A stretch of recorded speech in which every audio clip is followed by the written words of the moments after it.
ہریرہ رضی اللہ تعالیٰ عنہ مشہور و معروف صحابی ہیں۔ میں نے بڑی دفعہ ان کے حوالے سے بتایا ہے کہ یہ وہ صحابی ہیں کہ صحابہ کے اندر سب سے زیادہ احادیث اگر کسی صحابی نے روایت کی ہیں تو وہ حضرت ابو ہریرہ ہیں رضی اللہ تعالیٰ عنہ ارضا۔ یہ جو حدیث میں آپ کے سامنے پڑھ رہا ہوں، اس حدیث کے راوی ابو ہریرہ ہیں۔ وہ بیان کرتے ہیں اللہ کے رسول صلی اللہ علیہ وسلم نے ارشاد فرمایا کہ شیطان تم میں سے ہر ایک کی گدی پر جب انسان وہ سوتا ہے، یعنی تم میں سے جب بھی کوئی شخص رات کو سوتا ہے تو فرمایا اس کی گدی پر شیطان 3 گرہیں لگاتا ہے۔ ہر انسان کی گدی پر شیطان سوتے وقت جب وہ سو جاتا ہے 3 گرہیں لگا دیتا ہے اور ہر گرہ پر وہ منتر پڑھتا ہے۔ شیطان جادو کرتا ہے ہر انسان پر جب وہ سو جاتا ہے۔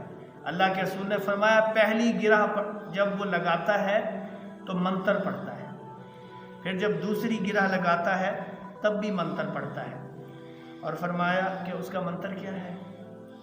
وہ کہتا ہے تیرے لیے رات بہت لمبی ہے، بڑی لمبی رات ہے، سو جا، ابھی تو بہت رات پڑی ہے، کیا تو نے اٹھنا ہے تہجد پڑھنے کے لیے؟ ابھی تو بہت رات پڑی ہے، صبح کے قریب اٹھ جانا۔ یا کیا تو نے اٹھنا ہے فجر کی نماز پڑھنے کے لیے؟ ابھی تو بڑی رات پڑی ہے، ابھی تو سورج پتہ نہیں کب جا کے نکلے گا۔ اس طرح کے اس کے ذہن میں خیال ڈالتا ہے، وسوسے ڈالتا ہے شیطان۔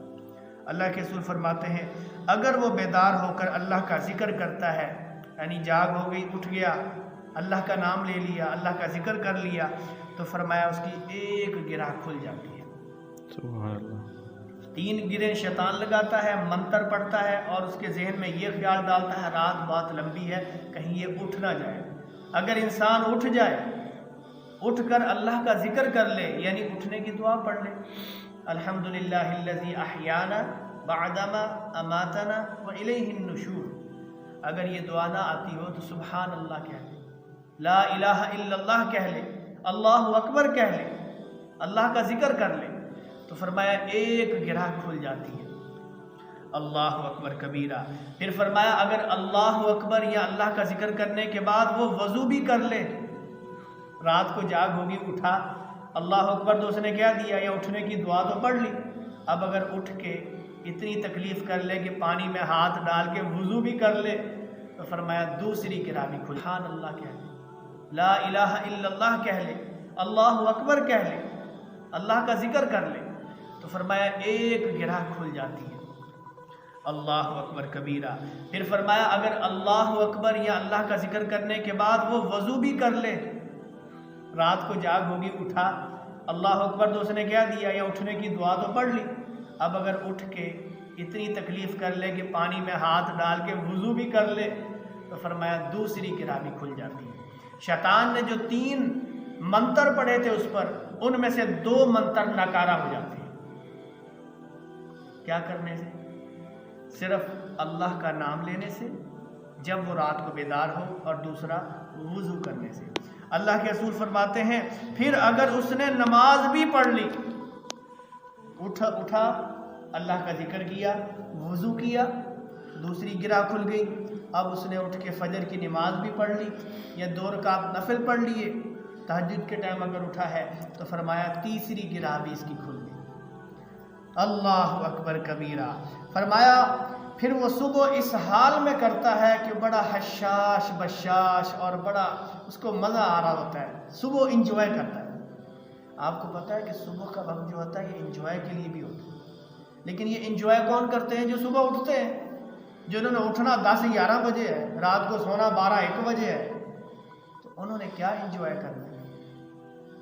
اللہ اکبر کبیرہ۔ فرمایا یہ تینوں اس کے منتر ناکارہ ہو جاتے ہیں اللہ کا ذکر کرنے سے، رات کو اٹھنے کے بعد وضو کر کے نماز پڑھ لینے سے۔ اب دوسری طرف آ جائیے، یہ تو ہو گئی اس کی بات جو اٹھ کر اللہ کا ذکر کر لے، وضو کر لے، نماز پڑھ لے، وہ تو شیطان کے 3 منتروں سے آزاد ہو جاتا ہے۔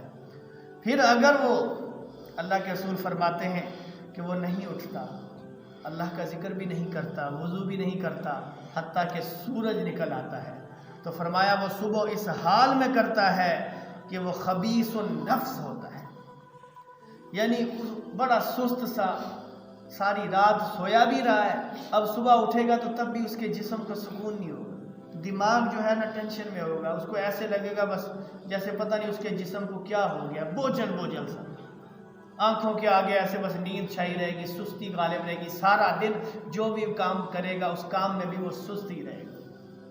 میرے بھائی، اگر آپ چاہتے ہیں کہ آپ کی صبح حشاش بشاش ہو، اگر آپ چاہتے ہیں آپ صبح صحیح تندرست اور مزے کی صبح کریں، تو پھر کیا کرنا ہوگا؟ ٹھیک ہے، آپ تہجد نہیں پڑھتے، نہ پڑھیں، بوجھل سا، آنکھوں کے آگے ایسے بس نیند چھائی رہے گی، سستی غالب رہے گی، سارا دن جو بھی کام کرے گا اس کام میں بھی وہ سستی رہے گا۔ میرے بھائی، اگر آپ چاہتے ہیں کہ آپ کی صبح حشاش بشاش ہو، اگر آپ چاہتے ہیں آپ صبح صحیح تندرست اور مزے کی صبح کریں، تو پھر کیا کرنا ہوگا؟ ٹھیک ہے، آپ تہجد نہیں پڑھتے، نہ پڑھیں، تہجد پڑھنا فرض تو نہیں ہے، لیکن پڑھنا اولیاء کا کام ہے، یہ اولیاء اللہ کی نشانی ہے، تہجد کی نماز پڑھنا اللہ کے ولیوں کی نشانی ہے، تو چلو کم از کم فجر کی نماز تو بندہ پڑھ لے۔ اللہ کے رسول فرماتے ہیں جو عشاء کی نماز با جماعت ادا کرے اور پھر ساری رات سویا رہے، اور صبح اٹھ کے فجر کی نماز با جماعت ادا کرے، ساری رات اللہ عبادت کا ثواب دیتے ہیں۔ عشاء فجر کے ساتھ، عشاء جماعت کے ساتھ اور فجر جماعت کے ساتھ، درمیان میں ساری رات مزے سے سویا رہے، لیکن فرشتے اس کی نیکیاں لکھتے رہتے۔ سبحان اللہ۔ فجر کی نماز اٹھ کے پڑھ لینے سے یہ شیطان کے تینوں منتر، تینوں گرہیں جو گدی پر لگاتا ہے، وہ اللہ تعالیٰ دور کر دیتے ہیں۔ حضرت ابو ہریرہ رضی اللہ تعالیٰ عنہ اس حدیث کے راوی ہیں، اور یہ حدیث بخاری اور مسلم میں موجود ہے۔ اللہ تعالیٰ سے دعا ہے اللہ تعالیٰ مجھے اور آپ کو رات کو جب ہم سو جائیں وظائف پڑھ کے سوئیں، اور جب ہم اٹھیں تو ہمیں اللہ تعالیٰ ذکر کرنے کی، وضو کر کے نماز ادا کرنے کی توفیق عطا فرمائے۔ آمین۔ آخر دعوانا ان الحمد للہ رب